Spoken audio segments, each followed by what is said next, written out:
नमस्कार दोस्तों, आज मैं आपको सुनाने जा रही हूँ। बूढ़ा हूँ, लाचार नहीं, लेकिन मुझ में अभी आत्मस्वाभिमान जिंदा है।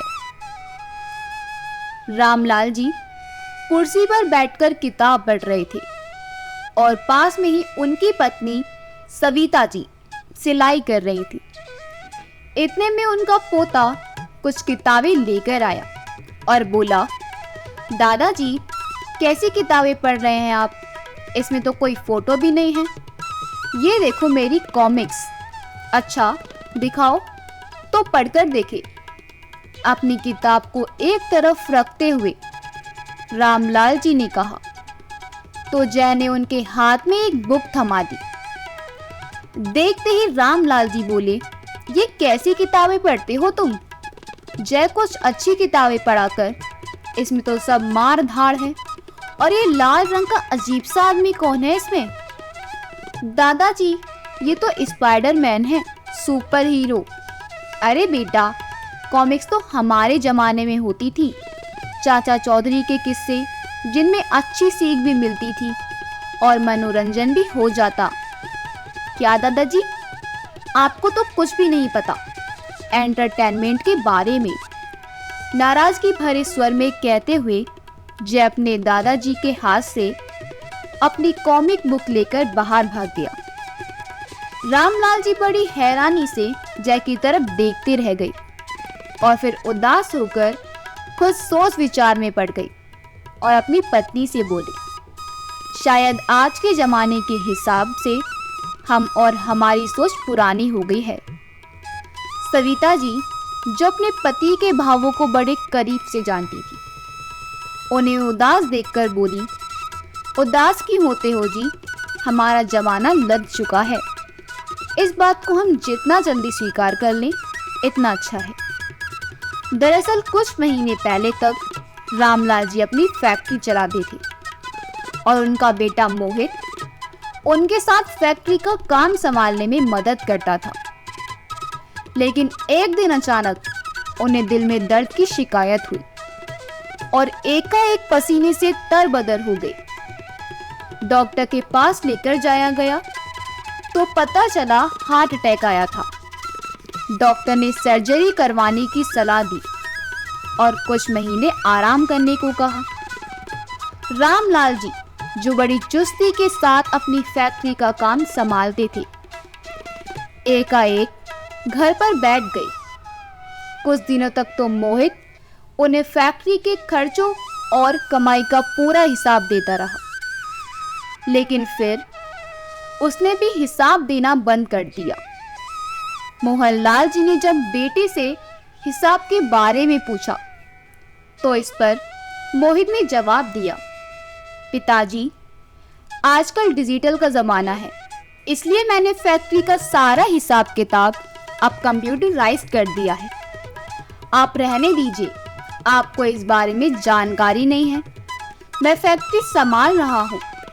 उस दिन से रामलाल जी को लगने लगा कि इस नए जमाने में उनके अनुभव की कोई आवश्यकता नहीं है। अभी रामलाल जी सोच विचार में पड़े हुए थे कि उनकी पत्नी ने आवाज लगाई, चलो बहू ने नाश्ता लगा दिया है, खा लीजिए। रामलाल जी डाइनिंग टेबल पर आए तो उन्होंने एक नजर नाश्ते की प्लेट पर डाली। आज फिर से बहू ने उनके सामने फिर मक्खन लगे ब्रेड रख दिए थे। देखते ही रामलाल जी बोले, ये भी कोई नाश्ता है? बाजार से ब्रेड मंगवाए और मक्खन लगाकर परोस दिए। घर में ही कुछ अच्छा बना दिया होता। ठीक है, यदि आपको ये चीजें पसंद नहीं हैं तो मैं आपके लिए दलिया बना लाती हूँ। रामलाल जी की नाराजगी को देखकर सविता जी बोली और रसोई घर में चली गई। अपनी सास को रसोई घर में दलिया बनाते देख बहू आकर तुरंत बोली, आप क्या कर रही हैं? नाश्ता तो मैंने बना दिया है। बहू, तुम्हें तो पता है कि तुम्हारे बाबूजी को ब्रेड कुछ खास पसंद नहीं, इसलिए उनके लिए दलिया बनाने आई थी। माँ जी, पहले मुझे बच्चों के लिए और इनके लिए टिफिन तैयार करने दीजिए। आप यह सब काम बाद में कर लेना। और वैसे भी बाबूजी को कहाँ जाना है, वो तो घर पर ही बैठे हैं। बहू की ये बातें बाहर बैठे रामलाल जी के दिल में तीर सी चुभ गई और सविता जी भी अपना सा मुंह लेकर रसोई से बाहर आ गई। सविता जी रामलाल जी को गंभीर मुद्रा में देखकर कहने लगे, सुनिए जी, अब आपकी तबीयत संभल गई है तो क्यों ना आप भी फैक्ट्री जाना शुरू कर दें। आपकी दिनचर्या भी कुछ व्यस्त हो जाएगी और दिल लगा रहेगा। तुम ठीक कहती हो सविता, कुछ दिनों से मेरे दिमाग में भी यही चल रहा था। अगली सुबह जब बेटा तैयार होकर फैक्ट्री चला गया तो रामलाल जी भी उत्साहित होकर फैक्ट्री जाने के लिए तैयार होने लगे। आज बाबूजी के मन में बहुत उत्सुकता थी उन सब लोगों से मिलने की जिन्होंने उनका इतने वर्षों तक फैक्ट्री के काम में साथ दिया। वे अपने साथ काम करने वालों को नौकर ना समझकर अपना साथी ही समझते हैं, जिन्होंने काम को फर्श से लेकर अर्श तक पहुंचाने में उनकी मदद की। रामलाल जी का घर दूसरी मंजिल पर था तो सीढ़ियां उतरने में उन्हें थकावट होने लगी, लेकिन उन्हें उनके उत्साह के आगे थकावट कुछ भी नहीं थी। जब रामलाल जी फैक्ट्री पहुंचकर अंदर गए तो देखा कि बेटा मोहित उनकी सीट पर बैठा था और उन्हें सामने देखकर चौंक गया। बाबूजी, आप यहाँ, कहते हुए उसने हैरानी जताई। तो रामलाल जी बोले, हाँ बेटा, बहुत दिनों से घर बैठे बैठे बोर हो रहा था तो सोचा फैक्ट्री जाना शुरू किया जाए। रामलाल जी ने इधर उधर देखा कि सारी पुरानी मशीनें बदलकर मोहित ने नई मशीनें लगवा ली थी। इस बात का भी उन्हें इतना ताज्जुब नहीं हुआ था जितनी हैरानी इस बात की थी कि उनका रखा हुआ एक भी वर्कर वहां पर नहीं था। बेटा, सारे पुराने वर्कर्स कहाँ गए? पिताजी, दरअसल बात यह है कि मैंने सारे पुरानी मशीनें बदलवा कर नई मशीनें लगवाई हैं और पुराने वर्कर्स को इन मशीनों को चलाने का ज्ञान नहीं था, इसलिए मैंने पूरा स्टाफ बदल दिया है। रामलाल जी को ये सुनकर धक्का सा लगा। काउंटर पर लगी कुर्सी पर बैठने लगे तो इतने में मोहित ने टोक दिया, पिताजी, ये अकाउंटेंट की जगह है, वो अभी आता ही होगा, आप वेटिंग रूम में बैठ जाओ। ये सुनकर रामलाल जी का चेहरा फीका पड़ गया। अपने काम पर वापस आने का सारा उत्साह औंधे मुंह जमीन पर गिर पड़ा और स्वयं को उपेक्षित महसूस करते हुए वो जाकर वेटिंग रूम में बैठ गए। कुछ देर बाद देखा तो कर्मचारी काम करने के स्थान पर मोबाइल चला रहे थे। इस पर उन्होंने वर्कर्स को डांट लगा दी। उस समय मोहित ये सब कुछ देखकर कुछ नहीं बोला, लेकिन जब रात को घर आया तो पिताजी पर बरस पड़ा। बाबूजी, आपको फैक्ट्री आने की क्या जरूरत थी? आप बूढ़े हो गए हैं, घर पर ही बैठे, और यदि घर पर बैठे बैठे भी बोर हो गए हैं तो तीर्थ यात्रा पर चले जाएं। लेकिन मेहरबानी करके मेरे काम में दखल मत दीजिए। माँ बाबूजी दोनों अपने बेटे के मुंह से ये सब बातें सुनकर जड़वत रह गए। सविता बोली, बेटा, तेरे बाबूजी तो तेरी मदद करने गए थे, कोई जरूरत नहीं है मुझे उनकी मदद की, अपना काम कैसे करना है मैं जानता हूँ। कहते हुए मोहित अपने कमरे में चला गया। आंसुओं से भरी आंखें लिए दोनों रामलाल जी और सविता जी एक दूसरे को देखने लगे। फिर सविता जी ने रामलाल जी को तसल्ली देते हुए कहा, जाने दीजिए, वैसे भी आज नहीं तो कल फैक्ट्री तो उसे ही संभालनी है। अपने पति को तो उन्होंने तसल्ली भरे शब्द कह दिए, लेकिन मन ही मन में ब्लड प्रेशर की मरीज सविता जी अपने बच्चों द्वारा किए जाने वाले उपेक्षा भरे व्यवहार से चिंतित रहने लगी थी। एक दिन उन्होंने देखा फ्रिज में कोई हरी सब्जी नहीं बची थी तो सोचा बाजार से कुछ हरी सब्जी ले आएं। दरवाजे से बाहर निकलकर जैसे ही कुछ सीढ़ियां नीचे उतरी तो अचानक चक्कर आने के कारण संभाल ना सकी और सीढ़ियों से लुढ़कते हुए नीचे गिर गई। करीब 1 घंटे तक जब सविता जी घर वापस नहीं आई तो रामलाल जी को चिंता सताने लगी। इतने में फर्स्ट फ्लोर वाले वर्मा जी ने आकर जानकारी दी कि सविता जी नीचे बेसुध हालत में पड़ी हैं। उन्हें हॉस्पिटल ले जाया गया, लेकिन वहां पहुंचने से पहले उन्होंने दम तोड़ दिया। रामलाल जी पर दुखों का पहाड़ टूट पड़ा। अपनी पत्नी की जाने का गम वे बर्दाश्त नहीं कर पा रहे थे। उनकी छोटी बहन और बेटी स्नेहा ने उन्हें संभाला, लेकिन सविता जी की 13वीं के बाद सारे रिश्तेदार भी चले गए थे। अपने बच्चों के व्यवहार से तो वो पहले ही उपेक्षित महसूस कर रहे थे। जब तक सविता जी का साथ था तो उन्हें हौसला रहता था। बहू की अपमानजनक बातें और बेटे का रूखापन भी वो बर्दाश्त कर लेते हैं, लेकिन अब तो एक पल भी काटना उनके लिए मुश्किल हो रहा था। बेटा, बहू और बच्चे अपनी जिंदगी में खुश थे, लेकिन रामलाल जी से बात करने वाला कोई नहीं था।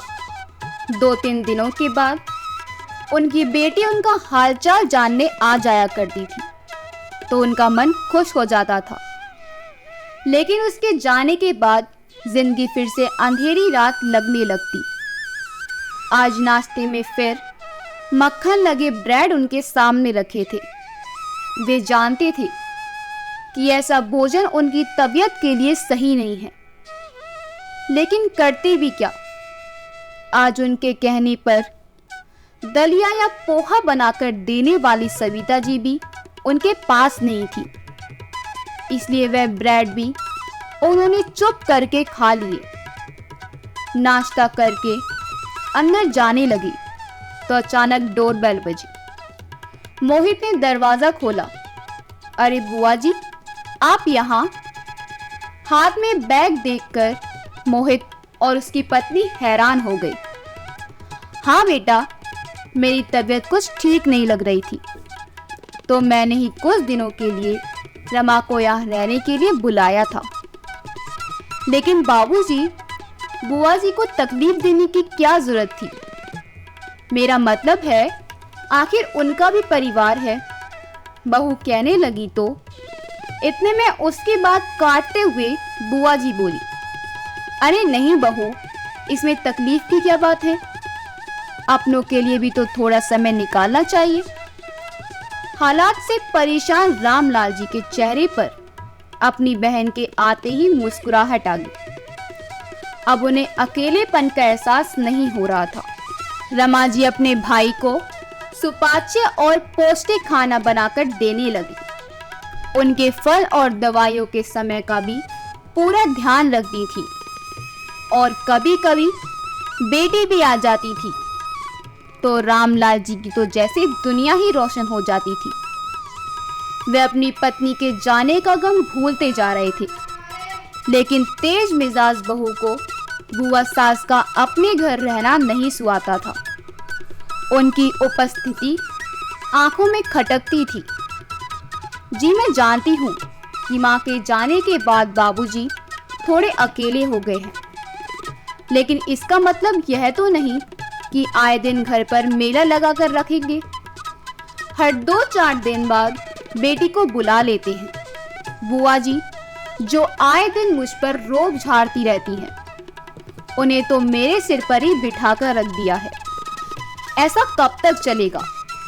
अपनी पत्नी की बातें सुनकर मोहित भड़क उठा।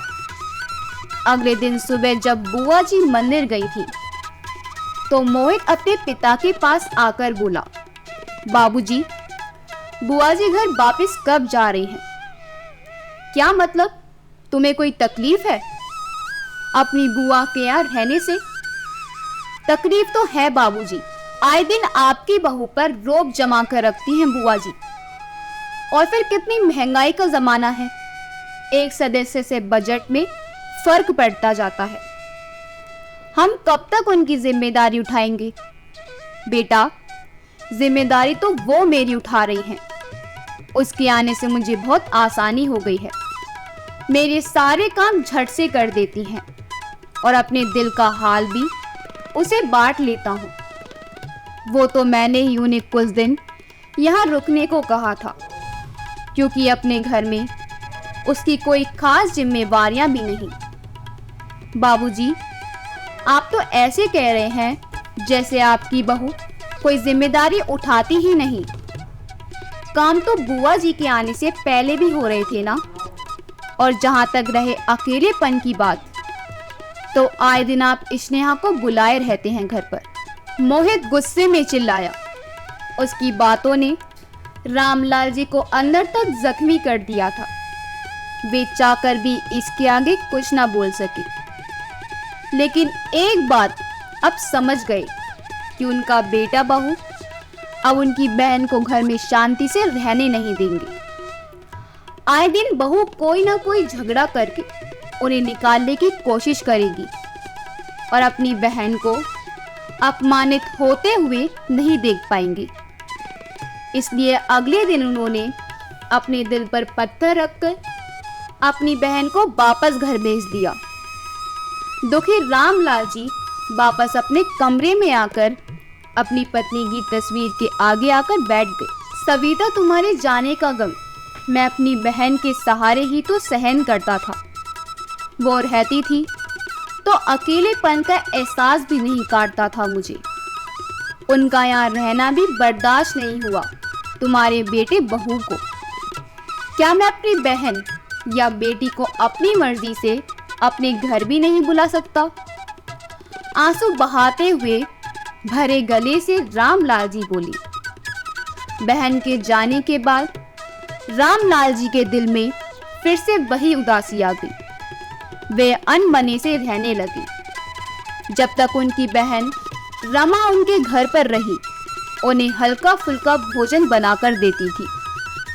लेकिन बहन की जाने के बाद बहू ने फिर से नाश्ते में ब्रेड टोस्ट बनाना शुरू कर दिए। इस कारण रामलाल जी का पेट कुछ खराब रहने लगा। एक दिन जब तबीयत थोड़ी ज़्यादा खराब होने लगी, तो रामलाल जी ने अपनी बहू को खिचड़ी बनाने के लिए कहा। बहू ने अनमने बन से बनाने के लिए हाँ तो कह दी, लेकिन काफ़ी देर इंतज़ार करने के बाद भी रामलाल जी को खिचड़ी ना मिली। दोबारा याद दिलाने पर बहू गुस्से से उन पर भड़कते हुए बोली, बाबूजी, एक तो सारा दिन मेरा काम नहीं खत्म होता, ऊपर से आपकी नई नई फरमाइशें। इतना तो आपको भी सोचना चाहिए कि मैं अकेली आखिर क्या क्या करूंगी। इतनी बातें सुनाते हुए बहू रसोई घर में खिचड़ी बनाने चली गई। बेचारे रामलाल जी अपराध बोध से ग्रस्त होकर अपने कमरे में लौट आए। कुछ देर बाद उन्हें खिचड़ी तो मिल गई, लेकिन अब ये खिचड़ी उन्हें किसी जहर से कम नहीं लग रही थी। सोचने लगे कि शायद इस खिचड़ी को खाने से ज्यादा आसान था कि जहर खा लेते। यह तमाशा रोज का काम बन चुका था, लेकिन शिकायत करते भी तो किससे? अब घर में उनका सुख दुख बांटने वाला भी तो कोई नहीं था। जब उनका बेटा ही उन्हें समझने को तैयार नहीं था, तो किसी और से क्या गिला करते? सोचने लगे कि क्या यही दिन देखने के लिए बेटा मांगा था भगवान से? न जाने कितनी मन्नतें मांगी थी। सोचा था कि बेटा बड़ा होकर बुढ़ापे में हमारी सेवा करेगा। इतना बड़ा भ्रम पाल लिया था। देख रही हो सविता, हमारे प्यार की यह कीमत लगाई है हमारे बेटे ने। कहते हुए रामलाल जी भरी आंखों से अपनी पत्नी की तस्वीर निहारने लगे और सोचने लगे, दिन रात मेहनत करके मैंने फैक्ट्री को खड़ा किया था। खून पसीने की कमाई से मशीनें खरीदी थी, कितने रातों की नींद हराम की थी, तब जाकर फैक्ट्री की ये बिल्डिंग तैयार हुई थी। और आज अपनी ही फैक्ट्री में उन्हें जाने की बेटे ने इजाज़त नहीं दी। जिस बेटे को पाल पोस कर बड़ा किया, अपने पैरों पर खड़ा किया। आज वही बेटा उन्हें बोझ समझ रहा है। अचानक रामलाल जी उठे और बोले, ये वक्त कमजोर पड़ने का नहीं बल्कि हिम्मत दिखाने का है। डर के बैठने का नहीं बल्कि शेर की दहाड़ दिखाने का है। और रामलाल जी ने अपने अंदर हिम्मत का संचार किया। अब उनके मन की घबराहट कोसों दूर चली गई। थोड़ी ही देर में उनकी बेटी स्नेहा भी घर पर आ गई। आओ बेटी, कितने दिनों से तुमसे मिलने का बहुत दिल कर रहा था। अच्छा किया जो आ गई। रामलाल जी ने बहू से चाय नाश्ता लाने को बोला।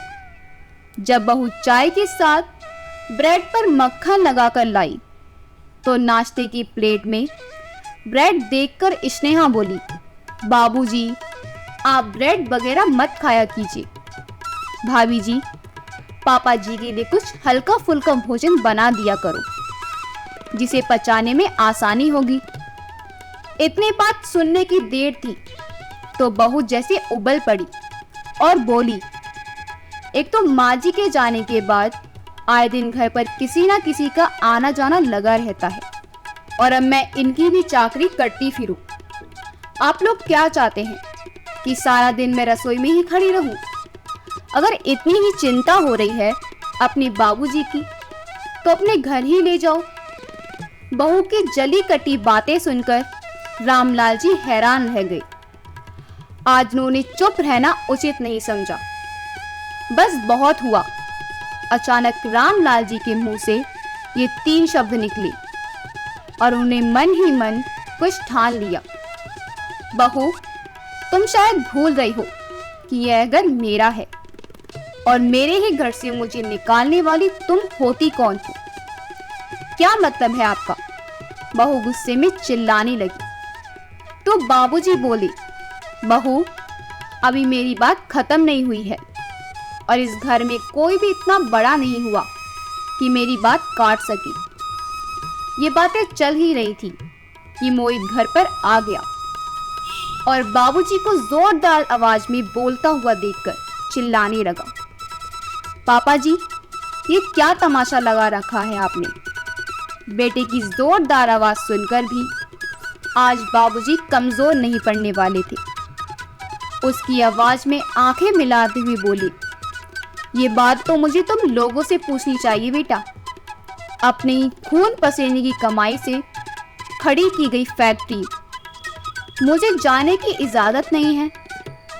एक दिन के लिए अपनी फैक्ट्री में गया तो तुमने मुझे तीर्थ यात्रा पर जाने की सलाह दे डाली। पाई पाई इकट्ठी करके जिस घर को खरीदा उसी घर में मुझे बोझ समझा जा रहा है।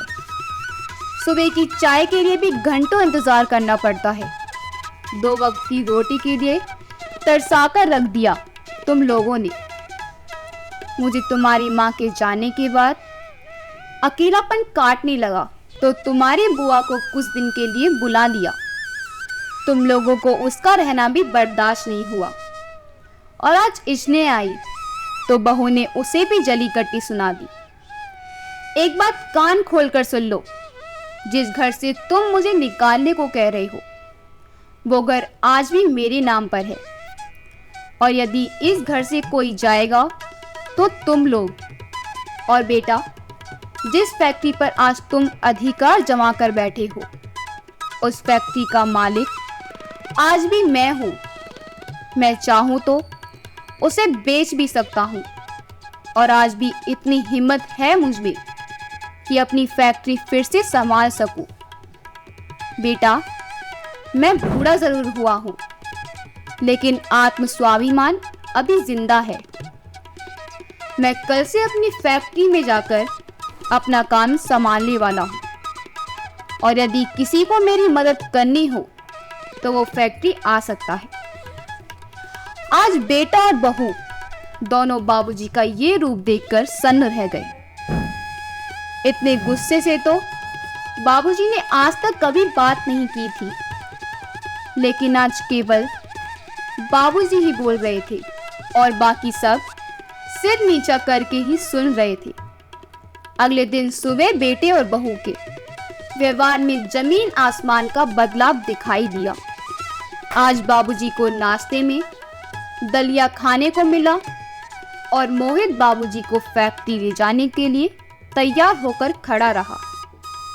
आज रामलाल जी फैक्ट्री में अपनी पुरानी सीट पर बैठे थे, ना कि वेटिंग रूम में। तो देखा आपने कैसे रामलाल जी ने अपने बेटे बहू को सीधा कर दिया। अगर हमारे माता पिता चाहें तो किसी भी बेटे या बेटी को गलत राह पर चलने से रोक सकते हैं। अगर आपको हमारी कहानी अच्छी लगी हो तो हमारी वीडियो को लाइक करें, शेयर करें और हमारे चैनल योगी वॉइस को सब्सक्राइब करें। आपका बहुत बहुत धन्यवाद।